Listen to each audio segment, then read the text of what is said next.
Second lecture है succession. ठीक है, इसी इकोसिस्टम का जो रिमेनिंग पोर्शन था उसमें सक्सेशन आ जाता है। सक्सेशन क्या है? Sum total of all the sequences and stability of ecosystem over the period of time. वक्त के साथ साथ किसी भी एरिया का जो इकोसिस्टम है, वो बेशक एक्वाटिक इकोसिस्टम है, वो लैंड इकोसिस्टम है, वो पॉन्ड इकोसिस्टम है, वो कोई भी इकोसिस्टम है, उसमें with the passage of time उस सीक्वेंस के साथ क्या क्या चेंजेस आए हैं। पहले उसका स्ट्रक्चर क्या था, पहले उसमें कितने पॉपुलेशन और कम्युनिटीज थे, और अब उसमें क्या क्या पॉपुलेशन है, क्या कम्युनिटी है, और किस तरह का उसका जो है वो क्या है स्ट्रक्चर है। ठीक है, इसमें दो टाइप्स आ जाती है सक्सेशन की। एक हमारे पास आती है प्राइमरी सक्सेशन और दूसरी आती है सेकेंडरी सक्सेशन। प्राइमरी सक्सेशन जो है वो हम ये कह सकते हैं कि किसी चीज का अल्सरे नो मतलब उसका स्टार्टिंग पॉइंट है। कोई भी इकोसिस्टम है वो किसी जगह पे पहली दफा स्टार्ट होने को जा रहा है। ठीक है, तो ये बेयर रॉक से शुरू होता है, लैंड बेयर लैंड से शुरू होता है, डेजर्ट से शुरू होता है, मतलब वहां पे प्लांट्स निकलेंगे, फिर मतलब प्रोड्यूसर्स होंगे, फिर उनको कंज्यूम करने के लिए कोई ना कोई एनिमल की जो पॉपुलेशन वो ग्रो करेगी, फिर उनको मतलब कंपीट करने के लिए, उनको कंज्यूम करने के लिए कोई सेकेंडरी कंज्यूमर आ जाएंगे, फिर टर्शरी कंज्यूमर्स आ जाएंगे, और फिर करते करते जो है वो एक इकोसिस्टम या डिफरेंट ग्रुप्स ऑफ पॉपुलेशंस जो है वो किसी जगह पे क्या करेंगे, एग्जिस्ट करेंगे। तो जब एग्जिस्ट करने लगेंगे तो डेफिनेटली उनका आपस में इंटरेक्शन होगा, और आपस में इंटरेक्शन के बाद उनका माहौल के साथ भी इंटरेक्शन होगा, और यही हमारे पास क्या कहलाता है, इकोसिस्टम। नेक्स्ट हमारे पास सेकेंडरी सक्सेशन है। ये प्राइमरी सक्सेशन की निस्बत रैपिडली ग्रो करती है, और ये इसलिए होती है, मतलब इसके लिए ये रैपिडली इसलिए है कि प्राइमरी सक्सेशन के कुछ ना कुछ बाकियात रह जाते हैं। कहीं पे फर्टाइल सॉइल होगी, सीड्स होंगे, कोई रिमेन्स होंगे, नोड्स होंगे, कोई ऐसी चीज होगी जिसमें से अगर पहली दफा प्राइमरी सक्सेशन जो है वो किसी भी एनवायरमेंटल हैजर्ड की वजह से, किसी मैन की एक्टिविटी की वजह से खत्म हो गई है with the passage of time, तो वो उसमें से जो उसके बाकियात होंगे, जो उसके रिमेन्स होंगे, उनमें से वो क्या होती है, रीओरिजिनेट या रीग्रो जो है वो या रीप्रोड्यूस जो है वो हो सकती है। नेक्स्ट हमारे पास जो है, अगर पहली दफा किसी पॉन्ड के अंदर जो है वो सक्सेशन प्राइमरी सक्सेशन डेवलप हो रही है तो उसे हम कहते हैं हाइड्रोसियर। ठीक है, और पॉन्ड चूंकि इसमें एक्वाटिक इकोसिस्टम है, तो जब उसमें सक्सेशन स्टार्ट होगी तो वो हमारे पास क्या कहलाएगी, hydrosphere. Hydro mean water. Next हमारे पास आती है जीरोसियर। जीरोसियर क्या है कि जब सक्सेशन जो है वो ड्राई लैंड के ऊपर अपीयर होना शुरू हो जाती है। सक्सेशन जो है वो जब ड्राई लैंड में स्टार्ट होती है, ठीक है, तो जीरोफाइट्स जो होते हैं वो ऐसे प्लांट्स होते हैं जो ड्राई या वाटर शॉर्टेज एरिया के अंदर एक्सट्रीम वाटर शॉर्टेज के साथ जो विथस्टैंड कर सकते हैं। जैसे हमारे पास कैक्टस प्लांट जो है वो इसकी बेस्ट एग्जांपल है। नेक्स्ट हमारे पास जो आता है वो क्या, ये जो जीरोसियर है, यानी वाटर तो ठीक है एक्वाटिक इकोसिस्टम के बाद ये लैंड के ऊपर जो है इकोसिस्टम का जब स्टार्ट होता है तो इसमें कौन कौन से स्टेजेस आते हैं। ठीक है, पहला स्टेज हमारे पास आता है क्रिस्टोस लाइकन स्टेज। तो ये अर्थ की जो सबसे एक्सटर्नल प्रोटेक्टिव लेयर है, सख्त क्या कहते हैं इसको, खुश्क जो लेयर है, इसको अर्थ क्रस्ट जो है इसे हम क्या कहते हैं, मतलब ये उससे है क्रिस्टोस लाइकन। लाइकन क्या होते हैं, फंजाई होते हैं। ठीक है, और ये क्या होते हैं कि एक्सट्रीम ड्राई कंडीशंस के साथ विथस्टैंड करने की एबिलिटी रखते हैं। ठीक है, सिंपल इनका बॉडी स्ट्रक्चर होता है, कोई एडवांस फीचर इनका नहीं होता। ठीक, और ये वाटर रिक्वायरमेंट्स को रेन या ड्यू से क्या करते हैं, पूरा करते हैं। मोस्टली जो है ये डॉर्मेंट रहते हैं। ठीक है, और मतलब जब के भी इनको वाटर अवेलेबल होता है, ये फेवरेबल कंडीशंस होती हैं, तो ये लाइफ की एक्टिविटीज को ले जाते हैं। सिंपल मतलब लिविंग ऑर्गेनिजम्स हैं ये। नेक्स्ट हमारे पास फोलिएज लाइकन स्टेज है। फोलिएज कहते हैं लीफ को, मतलब इनमें लीव्स फॉर्मेशन होती है। अब अगर हम ये कहते हैं कि ये हमारे पास लाइकन है, ठीक है, ये हमारे पास क्रिस्टोस लाइकन स्टेज है, तो इसकी बॉडी के ऊपर ये डिफरेंट पॉइंट्स होते हैं या नोड्स होते हैं। अब यहां से लीव्स ओरिजिनेट होना शुरू हो जाते हैं अंडर फेवरेबल कंडीशन। अब ये एक जगह पे चीज प्रोड्यूस हो गई, अब उसको माहौल मिलता जा रहा है, तो जैसे जैसे उसको माहौल मिलेगा, न्यूट्रिएंट्स मिलेंगे, अब इन नोड्स में से या इन पॉइंट्स में से इसकी क्या होंगे, लीव्स ओरिजिनेट हो जाएंगे। जब इनके लीव्स भी ओरिजिनेट होते हैं, ये बढ़ते जाते हैं, तो ये दूसरे जो लाइकन, सिंपल जो लाइकन थे, इनके लिए ये क्या करते हैं, शेड काज करते हैं। शेड काज करते हैं, उनके साथ ये ग्रोथ वाटर और न्यूट्रिएंट्स में क्या करते हैं, इनके साथ कंपीट करते हैं, तो इनके लिए उनका जो ग्रोथ रेट होता है वो क्या हो जाता है, रिड्यूस हो जाता है। ठीक है, डर्मेटोकार्पन जो है वो इसकी एग्जांपल आती है किसकी, फोलिएज लाइकन स्टेज की। नेक्स्ट हमारे पास मॉस स्टेज आती है, ठीक है। ये इनके कुछ इन दोनों की निस्बत कंपैरेटिवली जो है इनके कुछ एडवांस कैरेक्टर्स होते हैं, ठीक है। पॉलीट्राइकम इसकी एग्जांपल आती है। इनके निस्बत इनका रूट सिस्टम वेल डेवलप्ड होता है, थोड़ा डीप रूट सिस्टम होता है। ये वाटर को जो है वो डीप सॉइल में से क्या करते हैं, एब्जॉर्ब कर लेते हैं, ठीक है। तो इनके लिए वाटर शॉर्टेज कॉज कर देते हैं। फिर ये न्यूट्रिएंट्स के लिए भी तेजी के साथ compete करते हैं, सनलाइट वगैरह के लिए भी, तो इनके न्यूट्रिएंट्स क्या हो जाते हैं, शॉर्ट होते जाते हैं। फिर बदले में मतलब दूसरी तरफ से क्या हो जाता है कि ये डोमिनेंट होते जाते हैं और उनकी लाइफ स्टेज या उनकी जो लाइफ जो है वो क्या हो जाती है, रिड्यूस हो जाती है। नेक्स्ट हमारे पास हर्बेशियस स्टेज है। हर्ब्स जड़ी बूटियां जो होती हैं, ठीक है। तो एक स्मॉल सीडलिंग्स होती हैं। हर्ब और श्रब और ट्री प्लांट में फर्क होता है, ठीक है। हर्बेशियस जो होती हैं ये टोटली जो होती हैं वो सक्यूलेंट होती हैं। इनके अंदर कोई वुड कंटेंट्स नहीं होते, ठीक है। नॉन वुडी प्लांट्स होते हैं, ठीक। स्मॉल सीडलिंग्स छोटी बूटियां जिनको कहते हैं, मतलब इसकी एग्जांपल हमारे पास क्या है, ये जितनी भी वेजिटेबल्स है, लीफी वेजिटेबल्स हमारे पास किस में आती हैं, हर्ब्स में आती हैं, ठीक है। नेक्स्ट हमारे पास आता है श्रब स्टेज। श्रब स्टेज जो होती हैं, हर्ब और श्रब में ये फर्क है कि श्रब जो होती है हर्ब की निस्बत इसमें वुड कंटेंट्स ज्यादा होते हैं, इनकी निस्बत इसके जाइलम और फ्लोएम थोड़े एडवांस होते हैं। इनकी कुछ रूट्स भी होती हैं और ये मल्टी स्टेम भी या सिंगल स्टेम भी हो सकते हैं, ठीक है। उसके बाद जो है श्रब से फिर मतलब थोड़ा बड़ा लेवल है वो क्या है, क्लाइमेक्स फॉरेस्ट। तो क्लाइमेक्स फॉरेस्ट क्या है कि ये टोटली इसके अंदर क्या होंगे, बड़े प्लांट्स होंगे, ठीक है, ट्रीज होंगे। इनके जो वुड कंटेंट्स है वो सब इनकी यानी हर्ब श्रब और इनकी निस्बत क्या होंगे, ज्यादा होंगे, वुडी प्लांट होंगे, ठीक। और फिर इनको क्या होगा, एडवांस किस्म का जाइलम और फ्लोएम होगा, ठीक है। और इनमें फोटोसिंथेसिस का प्रोसेस भी होगा, ट्रांसपायरेशन भी होगी। और ये इकोसिस्टम के अंदर भी हमारे पास रेनफॉल पैटर्न को भी या हमारे क्लाइमेट या वेदर को भी क्या करेंगे, कंट्रोल करेंगे। तो जिस तरह से हमारा मतलब छोटे बच्चे, आप फर्स्ट या प्ले में एंटर होते हैं, फिर नर्सरी में आते हैं, करते करते आप सेकंड ईयर तक पहुंच गए, इसी तरह से इकोसिस्टम भी जो है वो क्रूस्टोज लाइकन स्टेज से शुरू हुआ था और फिर कहां पर आके खत्म हुआ, क्लाइमेक्स फॉरेस्ट जो है वो यहाँ पे आके ये खत्म हुआ। ये मतलब ये इसकी लास्ट स्टेज थी। यहाँ तक हमारे पास ड्राई लैंड इकोसिस्टम का एक मतलब पूरा साइकिल जो है वो क्या हुआ, कंप्लीट हुआ, ठीक है। नेक्स्ट हमारे पास इकोलॉजिकल नीड में हमने एक चीज पढ़ी थी कि ऑर्गेनिज्म की डेजिग्नेशन क्या है, वो प्रेडेटर है, वो प्रे है, वो क्या चीज है, ठीक है। अगर हम प्रेडेटर और प्रे को ही डिस्कस करें तो उसमें से आगे से टॉपिक दिया है प्रेडेशन एंड इट्स सिग्निफिकेंस। तो प्रेडेशन किसको कहते हैं, शिकार करने के अमल को कहते हैं, ठीक है। और सिग्निफिकेंस किसको कहते हैं, अहमियत को कहते हैं, ठीक। प्रेडेशन क्या है, इसमें दो चीजें होती हैं, एक होता है प्रेडेटर और एक होता है प्रे, ठीक है। वो कंज्यूमर या वो एनिमल जो किसी अपनी फूड के लिए दूसरे के ऊपर अटैक करता है, उसको मारता है और उसको खा लेता है अपनी फूड की रिक्वायरमेंट के लिए, वो होता है प्रेडेटर, शिकारी, शिकार करने वाला। और जिस एनिमल के ऊपर अटैक किया जाता है, जिसको किल किया जाता है और जिससे फूड ऑब्टेन की जाती है, जो प्रेडेटर की फूड बनता है, उसे क्या कहते हैं, प्रे कहते हैं।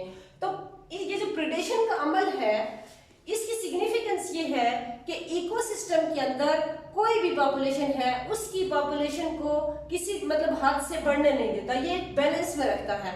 फॉर एग्जांपल हमारे पास उसने टॉपिक के एंड पे बहुत सारे एग्जांपल दिए, उसमें से मैं एक आपको बताती हूँ, कैट और माउस की उसने जो है वो एक एग्जांपल दी है।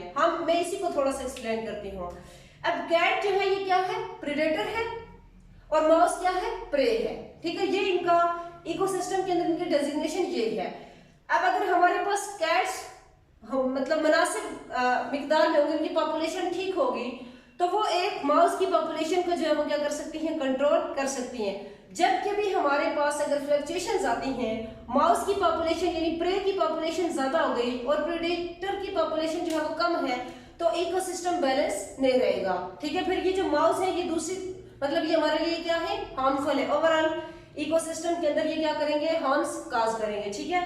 तो इन दोनों की पॉपुलेशन का बैलेंस होना क्या होता है, जरूरी होता है। जब इन दोनों की पॉपुलेशन बैलेंस रहेगी तो फिर हमारे पास जो है इकोसिस्टम भी ओवरऑल, सिर्फ ये नहीं, मतलब जितने भी लिविंग ऑर्गेनिजम्स हैं, जितने भी पॉपुलेशंस हैं, जितनी भी कम्युनिटी के अंदर जितनी भी चीजें आती हैं, सबका जो है वो नेचर ने एक बैलेंस रखा है। और वो बैलेंस क्या है, हर एक के पीछे एक प्रीडेटर है, हर एक पॉपुलेशन दूसरे का क्या है, प्रे है। आइए समझ। अच्छा जी, नेक्स्ट हमारे पास जो है इसी प्रीडेटर के साथ जो दूसरा मेथड है न्यूट्रिएंट ऑब्टेनिंग का, वो है पैरासिटिज्म। तो पैरासाइट जो है उस ऑर्गेनिज्म को कहते हैं जो अपने फूड और शेल्टर के लिए दूसरे के ऊपर डिपेंड करता है।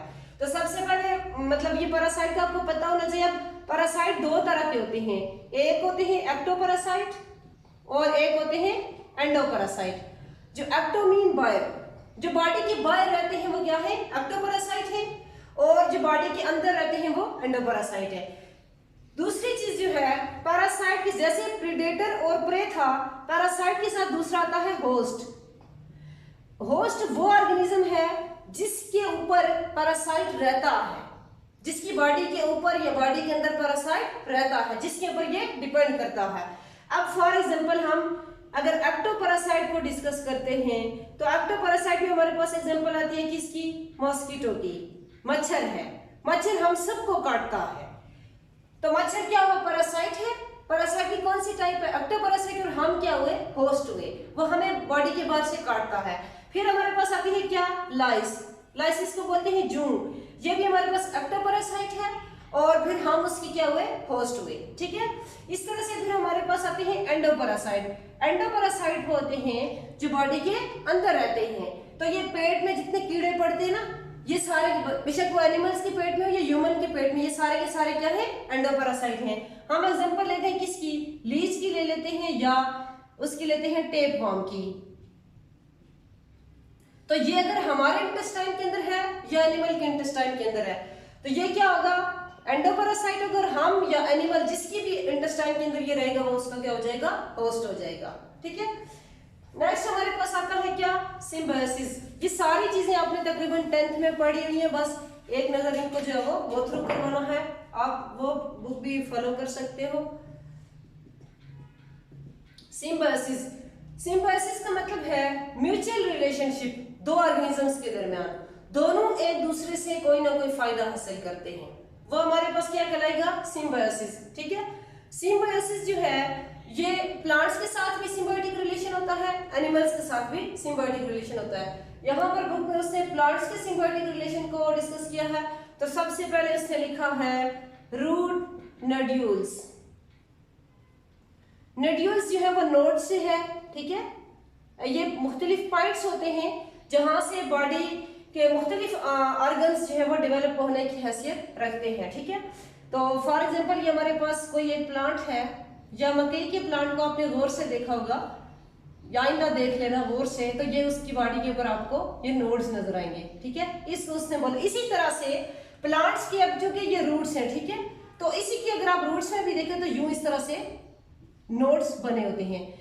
बुक में उसने दिया है कि जितने भी लेग्यूम्स प्लांट्स हैं, लेग्यूम्स उन प्लांट्स को कहते हैं जिनके ऊपर फलियां लगती हैं, जिनमें दाने बढ़ते हैं। ठीक है, जितनी भी दालें हैं वो हमारे किस में आ जाएंगी, लेग्यूम फैमिली में आ जाएंगी। इन सब की रूट्स की ये खसूसियत है, इनके ऊपर ये नोड्स होते हैं। इन नोड्स के अंदर क्या रहते हैं, बेनिफिशियल बैक्टीरिया रहते हैं। ठीक है, बैक्टीरिया जो है वो प्लांट से फूड लेते हैं, ठीक, या लाइकेंस इनके साथ रहते हैं, माइकोराइजल एसोसिएशन होता है। वो इनसे मतलब कोई स्पोर्ट ले लेंगे, वाटर कंटेंट्स ले लेंगे, बदले में इनको क्या दे देंगे, नाइट्रोजन दे देंगे। अब एक फायदा इनका हो जाता है, और दूसरा फायदा नाइट्रोजन किसको चाहिए, प्लांट्स को चाहिए। क्यों चाहिए, फोटोसिंथेसिस के लिए चाहिए, एंजाइम का पार्ट है, क्लोरोफिल का पार्ट है। नाइट्रोजन के बगैर प्लांट्स को गुजारा नहीं है। तो वो इससे शेल्टर ले रहा है, वाटर ले रहा है, मिनरल्स ले रहा है, इसको वापस क्या दे रहा है, नाइट्रोजन दे रहा है, जिसके गिर्द उसकी पूरी लाइफ जो है वो क्या करती है, सर्कल करती है। आइए समझ। नेक्स्ट हमारे पास जो है वो क्या आता है, माइकोराइजा है, वो मैंने इसी में डिस्कस कर लिया है। माइकोराइजा प्लांट से कभी कभार कार्बोहाइड्रेट्स भी लेकर यूज कर लेता है, लेकिन बदले में उसको नाइट्रोजन जो है वो प्रोवाइड करता है। और ऐसे मिनरल्स जो आयंस होते हैं, मतलब आयंस की शक्ल में होते हैं, और वो डायरेक्टली प्लांट्स को अवेलेबल नहीं होते हैं, जो स्लोली अवेलेबल होते हैं। तो ये जो माइकोराइजा है ये उसको प्लांट्स के लिए क्या करते हैं, अवेलेबल बनाते हैं, आसान सोर्स बनाते हैं, जिसको प्लांट्स डायरेक्टली अपटेक कर सकते हैं। नेक्स्ट हमारे पास आता है म्यूचुअलिज्म। म्यूचुअलिज्म जो है, जैसे हम कहते हैं ना म्यूचुअल कोऑपरेशन, बाहमी आपस में जो ताल्लुक होता है, इसमें भी कोई दो ऑर्गेनिजम्स होंगे, कोई दो स्पीशीज होंगे, ठीक है, उनका आपस में इस तरीके से ताल्लुक होगा कि वो एक दूसरे से कोई ना कोई चीज शेयर करेंगे और दूसरे को, मतलब एक जो है, जो फॉर एग्जांपल हम कहते हैं एक पैरासाइट है और दूसरा होस्ट है, तो पैरासाइट भी उसको कोई वो चीज देगा जो उसकी जरूरत होगी और होस्ट से भी वो क्या लेगा, शेल्टर लेगा, स्टेबिलिटी लेगा, ठीक है। बुक में हम देखते हैं क्या है, फंगस है, फंगस भी इसकी एग्जांपल आती है। और दूसरा हमारे पास जो इंपॉर्टेंट हम अपनी लाइफ से लेते हैं वो क्या है, इंसेक्ट और नेक्टर। जिन दरख्तों के साथ, पौधों के साथ फूल लगते हैं, वहां पर नेक्टर लेने के लिए जो है वो इंसेक्ट आते हैं फ्लावर्स के ऊपर, ठीक। अब वो नेक्टर लेने आते हैं, तो जब वो फूल के ऊपर आकर बैठते हैं, वो अपनी जरूरत क्या पूरी करते हैं, नेक्टर लेते हैं, लेकिन उनके परों के साथ, उनके टांगों के साथ यहाँ से पोलन ग्रेन्स लग जाते हैं। जब वो एक फूल को छोड़कर दूसरे फूल को विजिट करते हैं, दूसरे फूल पे बैठते हैं, तो यही पोलन ग्रेन जो है वो वापस इसके स्टिग्मा के ऊपर गिर जाता है।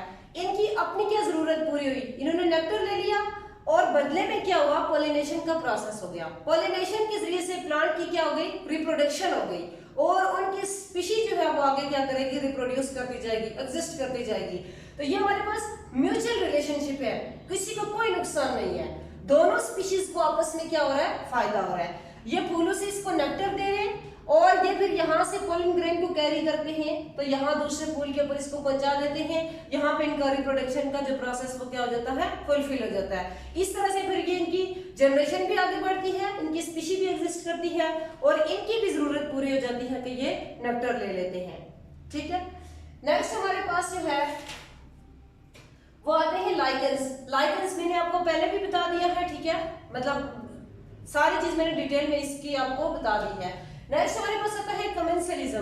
तो म्यूचुअलिज्म के बाद अगला जो प्रोसेस है वो कमेंसलिज्म है। कमेंसलिज्म में क्या है, इसमें भी वही चीज है कि दो ऑर्गेनिजम्स जो है वो एक दूसरे को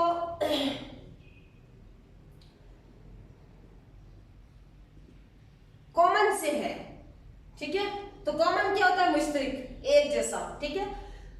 फॉर एग्जांपल उसने दिया है कि शार्क फिश है, ठीक है, जब वो फूड के लिए पानी के अंदर फ्लोट करती है एक जगह से दूसरी जगह, सारे न्यूट्रिएंट्स जो है वो हमने पहले भी पढ़ा कि एक ही ट्रॉफिक लेवल पे अवेलेबल नहीं होते, तो उसकी पीठ पर कोई छोटी मछली बैठ जाती है जो मतलब पानी में फ्लोट नहीं कर सकती होगी, ठीक है, या वो उस प्रेशर को बर्दाश्त नहीं कर सकती होगी, तो वो उसकी पीठ पर सवार हो जाएगी। अब शार्क जो है वो अपनी फूड न्यूट्रिएंट को मतलब लेने के लिए जाएगी, वो छोटी जो मछली है वो अपने आप, इसमें शार्क का कोई नुकसान नहीं है, कोई हार्मफुल इफेक्ट उसके ऊपर नहीं है। तो दोनों का जो एम था वो सेम था, कॉमन था, क्या था कि फूड की सर्च में निकली है या उन्होंने अपना हैबिटेट चेंज करना है, मस्कन चेंज करना है, तो वो जब शार्क वहां से जाएगी या कोई भी बड़ी मछली है, मतलब बुक में उसने शार्क दी है तो मैं इसलिए इसी को फॉलो कर रही हूँ, तो उसके पीठ के ऊपर कोई भी छोटी मछली, कोई और छोटा जो है एक्वाटिक एनिमल उनकी पीठ के ऊपर बैठ जाता है। हाँ, उसने एक जगह से दूसरी जगह माइग्रेट करना है या उन्होंने एक जगह से दूसरी जगह जाकर जो है वो अपने लिए न्यूट्रिएंट्स लेने हैं, ठीक है। नेक्स्ट हमारे पास आता है क्या, ग्रेजिंग। तो ग्रेजिंग क्या है, चरने फिरने का जो अमल है जानवरों का, जो वो मतलब ग्रासेस के ऊपर जो जानवर या कंज्यूमर जो है वो डिपेंड करते हैं, तो वो जो उनका ग्रास ईटिंग का जो प्रोसेस है उसे ग्रेजिंग कहते हैं, ठीक है। ग्रेजिंग का जो प्रोसेस है ये भी इन्वायरमेंट या इकोसिस्टम के अंदर क्या करता है, बैलेंस रखने के लिए बहुत अहम किरदार अदा करता है। अब देखते हैं हम कैसे। जानवरों के जो खुर होते हैं, हूव्स या जो सींग होते हैं, वो जो हूव्स होते हैं वो जब जानवर एक जगह से दूसरी जगह पे मतलब ग्रेजिंग के दौरान जब वो वॉकिंग करते हैं, ठीक है, तो वो मतलब हर जानवर का मतलब जो हूव्स होते हैं वो अपने एक साइज देते हैं और इनका वेट भी एक दूसरे से क्या होता है, अलग होता है। अब आगे जमीन जो सॉइल टेक्सचर है वो हर जगह पे क्या होता है, अलग होता है। जहाँ पे सॉफ्ट या फर्टाइल सॉइल होती है वहां पे वो जैसे जैसे आगे जाते हैं तो वो जो हूव्स होते हैं वो पेनिट्रेट करते हैं, डीप पेनिट्रेट करते हैं। जैसे जैसे वो डीप पेनिट्रेट करते हैं तो कुछ ग्रासेस या कुछ प्लांट्स या कुछ लिविंग ऑर्गेनिजम्स ऐसे होते हैं जिनको सॉइल की डेप्थ चाहिए होती है, तो वो उस डेप्थ में पहुंच जाते हैं। जब वो डेप्थ में पहुंच जाते हैं उनको फेवरेबल माहौल मिल जाता है, फेवरेबल कंडीशंस मिलती हैं, वहां पर वो क्या करते हैं, ग्रो करते हैं। ठीक, दूसरी तरफ अगर हार्मफुल चीजें हैं या हार्मफुल जो है वो डिकम्पोजर्स जो है वो उस साइल के अंदर, उस विसिनिटी के अंदर अगर ज्यादा है तो वो उनके होव्स के नीचे आकर क्या हो जाते हैं, क्रश हो जाते हैं। इस तरह से फिर जो एक पॉपुलेशन को नुकसान पहुंचाने वाली दूसरी पॉपुलेशन है उसकी जो स्ट्रेंथ होती है वो क्या हो जाती है, कम हो जाती है। नंबर ऑफ ऑर्गेनिजम्स क्या हो जाते हैं, कम हो जाते हैं। सेम इसी तरह से जब ग्रेजिंग होती है तो कुछ ऐसी वेजिटेबल्स या वेजिटेशन में से कुछ ऐसी प्लांट स्पीशीज जानवर ले लेते हैं जो उनके लिए बेनिफिशियल होती हैं, लेकिन बाकी जो उन एनिमल्स के अलावा, ग्रेजिंग एनिमल्स के अलावा जो पॉपुलेशन होती है कि सिस्टम की, उसके लिए में भी वो क्या होंगे, हार्मफुल होंगे। इस तरह से भी इसमें बैलेंस आ जाता है। साथ इस तरह से भी कि वो एक लिमिट तक सारी वेजिटेशन को जो है वो ग्रो करवाते हैं, उसके बाद उसको कंट्रोल कर जाते हैं, मतलब वो बार बार उसमें ग्रेजिंग होती रहती है। लेकिन अगर ओवर ग्रेजिंग हो जाएगी तो वहां से वेजिटेशन जो है वो क्या हो जाएगी, खत्म हो जाएगी।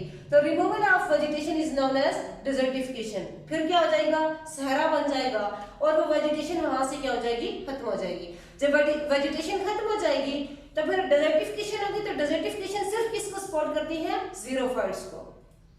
नेक्स्ट हमारे पास जो है वो टॉपिक आता है बायोजियोकेमिकल साइकिल्स।